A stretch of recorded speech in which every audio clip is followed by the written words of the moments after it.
Batuk adalah suatu reaksi atau respon tubuh karena iritan yang mengiritasi tenggorokan dan saluran pernapasan. Oleh sebab itu, kita cegah dengan cara yang alami lewat terapi toto punggung.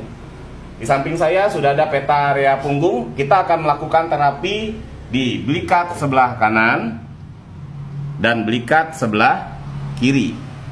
Cara melakukan terapinya menggunakan jari seperti ini, kanan dan kiri. Dengan cara ditempel di samping tulang belikatnya, Anda tekan, lalu Anda benturkan ke tulangnya dengan gerakan seperti orang mendada.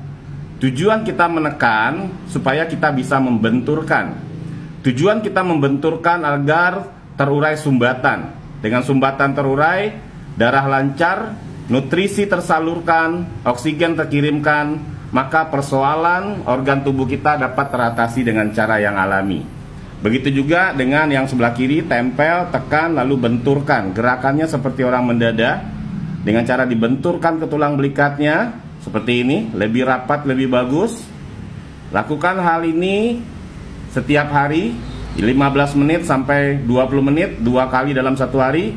Insya Allah dengan cara ini Anda akan mendapatkan sehat yang alami. Baik sahabat sehat, dengan melakukan terapi ini Anda mendapatkan cara yang lebih alami. Oleh sebab itu, bagi Anda yang ingin sehat alami, pastikan Anda rutin melakukan terapi toto punggung.